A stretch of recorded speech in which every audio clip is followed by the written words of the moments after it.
Absolute cracker of a match at Tynecastle. There's been something of a siege mentality at Hearts after starting the season on minus 15 points after they went into administration.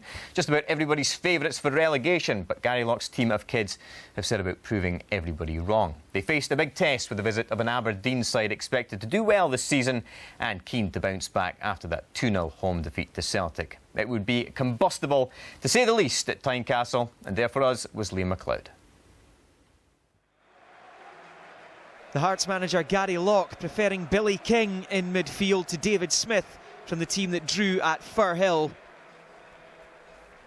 Aberdeen brings Scott Vernon in up front with Captain Anderson benched from the side that lost to Celtic last week. Weaver replaces the suspended Langfield in goal.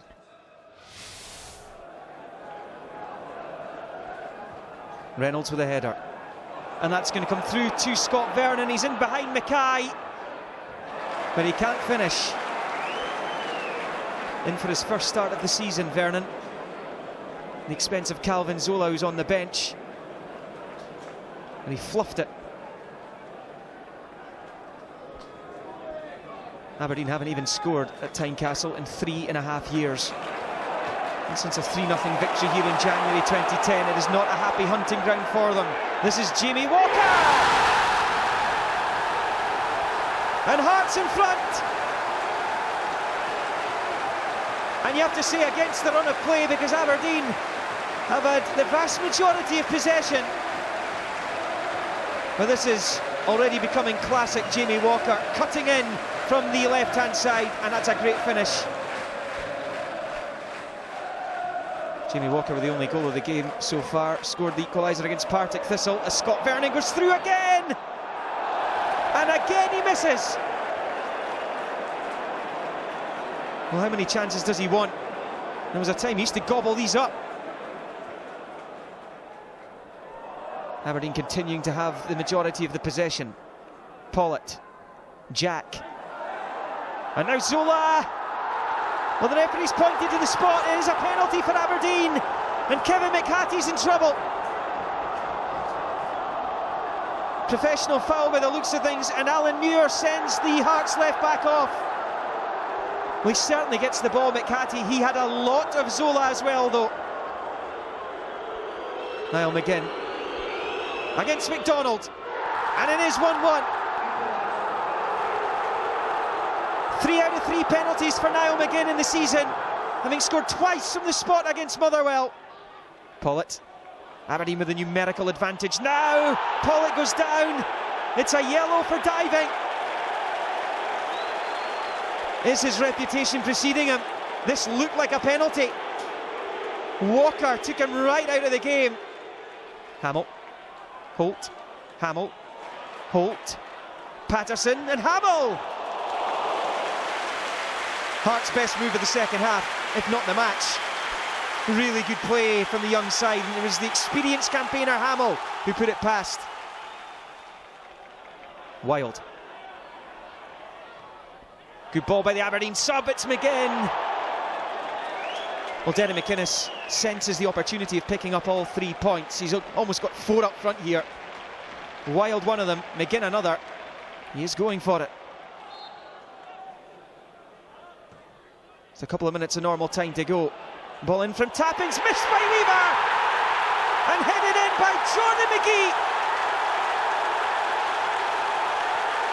17 years of age. The dying stages, Gorgie Road End, and Jordan McGee scores his first goal for Hearts, and it looks like a winner. Well, Derry McInnes, I think, is being sent to the stand by Alan Muir here. He wasn't happy with Billy Brown, the Hearts assistant, in his celebrations. And Billy Brown is being sent to the stand as well, exchanging words with Tony Docherty, the Aberdeen assistant. Don's trying to salvage something in the capital. Wild's corner.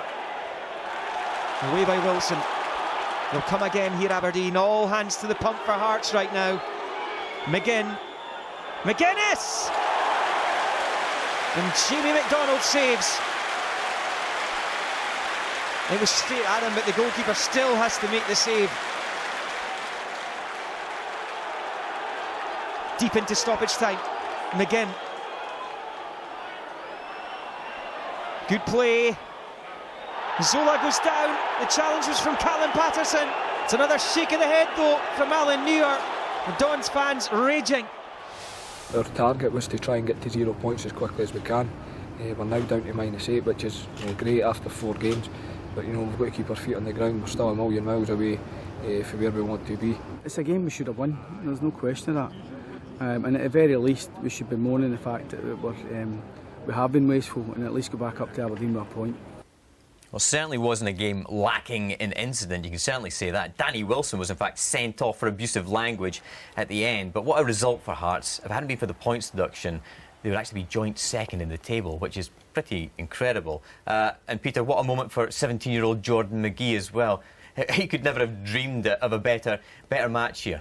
It's fantastic, to score a goal, and as the free kick comes in, I think Danny Wilson does well. He jumps before Weaver, which allows the young lad McGee to come in at the back post area, and I think he prevents Nicky Weaver from getting a punch in the ball there. He jumps into him a bit, and the young lad's taking a chance there to score a goal in the last minute to win the game. Fantastic. Should the keeper feel aggrieved at all? Well, it's one of these things. I think Danny Wilson's keeping his eye on the ball and he's went for the ball. I don't think so. And it led to this. Yeah, well, here's handbags at dawn with Billy Brown and Tony Docherty and Dale. Hopefully they've shook hands after the game and had a cup of tea. Yeah, Billy Brown seemed to go into the technical area of Aberdeen. Peter, as a manager, is that a cardinal sin? Yeah, very much so, because if you celebrate, and it's quite galling, Derek's been really disappointed with the fact that he's lost a goal. Billy's over excited and went into, I don't know if he's meant to do that or not, it's hard to say, but he shouldn't be doing that, and I'm sure that he apologised after the game. Barry, Kevin McHattie, red card, penalty decision that went Aberdeen's way. You're an Aberdeen player, of course. You're going to say this was the right decision, but was it? Well, I think when you see it at the angle, yeah, he's got the ball, but look, when you pause it right here, look, his arms are around him. And he's got the ball in then, but it's a penalty for me. The thing is, speaking to Peter earlier, is that his positioning's all wrong. He gets himself in trouble. Calvin's took up a good position, and I don't think the referee's got any other choice, but he has to. And it's a great penalty, by the way. Niles took that right in the corner. Fair enough decision, Peter? Yeah, I think Kevin McHattie would be disappointed that he didn't get back in quicker and be goal side of Calvin Zola, because if he's goal side, the whole thing doesn't happen. We've highlighted diving incidents involving Peter Pawlett in the past, but was he unfortunate here? This is a stone wall as far as I'm concerned, yeah. And I think the referee's in a very, very good position. I don't think Peter's reputation has helped him here, sure. Because after he gets clipped, it's a dive, he's up in the air, and maybe the lad doesn't know how to go down any other way, but I think the referee's got that in his mind, that the fact that he's been done for diving before. Well, that was a he Stonewall needs to let penalty. the referee know that it has been a foul and it's a Stonewall penalty. And Peter's that quick, any little slightest touch, but that's not even a slightest touch, that's just a Stonewall penalty. And he's very, very unlucky there. Another disappointing result for Aberdeen. That's 2 defeats now, Barry. Certainly not alarm bells ringing by any manner of means. And obviously you'll be back playing soon and things will improve dramatically, won't they? What exactly is your injury situation at the moment? Well, it's just had a wee tidy up in my knee, and hopefully I'll be back in 2 or 3 weeks. But and to go back and help the boys. But I think we've had a tremendous start. We've been playing fantastically well. I think you can see there the chances we had, and it's just a matter of time before our strikers score a few more goals. But it's been a great start. It's been a hard start. We've had some hard games, but no, I think the fans will be happy. The football we're playing, it's free flowing. We're making lots of chances, and yeah, it's been very positive. It was good for us. Okay, well, good win for Hearts there at Tynecastle.